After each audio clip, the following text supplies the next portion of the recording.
আসসালামু আলাইকুম, সবাইকে শুভেচ্ছা ও অভিনন্দন আলোকিত সন্ধানের ফেসবুক পেজ এবং ইউটিউব চ্যানেলের পক্ষ থেকে।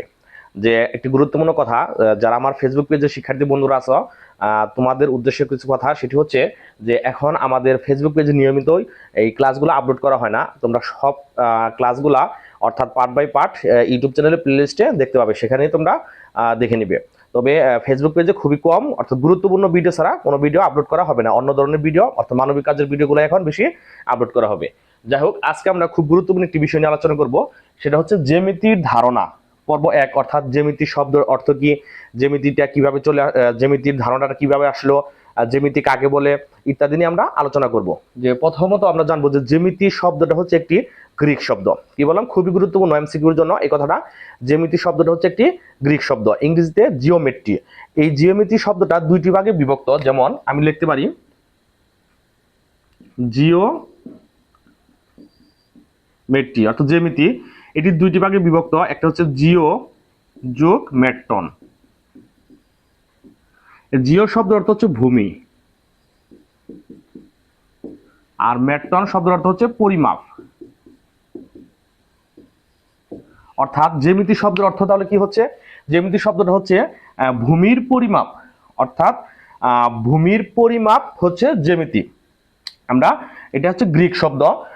জ্যামিতির ধারণাটা আসলে কিভাবে আসলো, যে প্রাচীন কৃষিভিত্তিক সভ্যতায় আসলে ভূমির পরিমাপের জন্য জ্যামিতি ব্যবহার করা হতো। তখনই জ্যামিতির ধারণাটা চলে আসছিল প্রাচীন মিশরীয় সভ্যতায় অর্থাৎ কৃষি সভ্যতার যুগে। তাছাড়াও জ্যামিতিটা বিভিন্ন অর্থাৎ ভারত উপমহাদেশ, পাক ভারত উপমহাদেশ বলো, তারপরে চীন, তারপর হচ্ছে বেবিলন, প্রাচীন মিশর ইত্যাদি ইনকা সভ্যতার যুগে জ্যামিতির ব্যাপক ব্যবহার করা হতো। তবে সর্বপ্রথম জ্যামিতি সম্পর্কে ধারণা দেন গ্রিক দার্শনিক বা গ্রিক বিজ্ঞানী, আমরা জানি তিনি হচ্ছেন থ্যালিস। থ্যালিস সর্বপ্রথম জ্যামিতি নিয়ে আলোচনা করেন। তিনি সর্বপ্রথম একটা বৃত্তকে ব্যাস দ্বারা দ্বিবিভক্ত করেন এবং আলোড়ন সৃষ্টি করেন। তখনই তিনি জ্যামিতির সুস্পষ্ট ধারণা দিয়ে থাকেন। তবে তার পরবর্তী যে বিজ্ঞানী, গ্রিক দার্শনিক বলা হয় বিজ্ঞানী পিথাগোরাস, তিনি সমকোণী ত্রিভুজের বাহুর সম্পর্কে যে সূত্র দেন, সেই সূত্র দিয়ে তিনি জ্যামিতিতে তাক লাগিয়ে দেন। অর্থাৎ ত্রিকোণমিতিতে তিনি গুরুত্বপূর্ণ ভূমিকা রাখেন সেই সূত্র দিয়ে জ্যামিতির মাধ্যমে। তারপরে বিজ্ঞানী ইউক্লিড, তিনি যে মানে বিস্তৃত যে জ্যামিতিগুলা ছিল, এলোমেলো যে জ্যামিতিগুলা ছিল, সেই জ্যামিতির একটা সুন্দর ধারণা অর্থাৎ একটা পাঠ, মানে একটা বই তৈরি করেন, সেটা হচ্ছে দ্য এলিমেন্টস।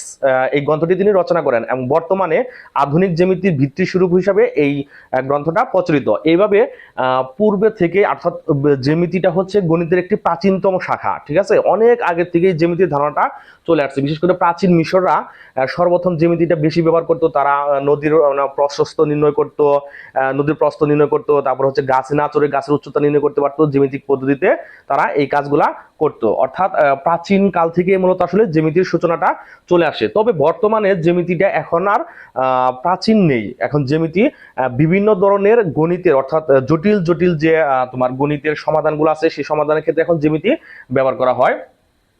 আসলে জ্যামিতি কাকে বলে আমরা যদি বলি যে গণিতের যে শাখায় ভূমি বা স্থানের পরিমাপ ইত্যাদি নিয়ে আলোচনা করা হয়, তাকেই জ্যামিতি বলে। তবে বর্তমানে জ্যামিতি এখন গণিতের বিভিন্ন শাখায় ব্যবহার করা হয়। এইভাবে আমরা জ্যামিতি সম্পর্কে কিছুটা ধারণা নিতে পারবো। তো পরবর্তী পাঠে আমি তোমাদের জ্যামিতির আরো যে বিভিন্ন ধরনের সংজ্ঞাগুলো আছে, সেই সংজ্ঞাগুলো নিয়ে আলোচনা করব। তোমরা সবাই ফেসবুক পেজের এবং ইউটিউব চ্যানেলের সাথেই থাকো। সবাইকে ধন্যবাদ।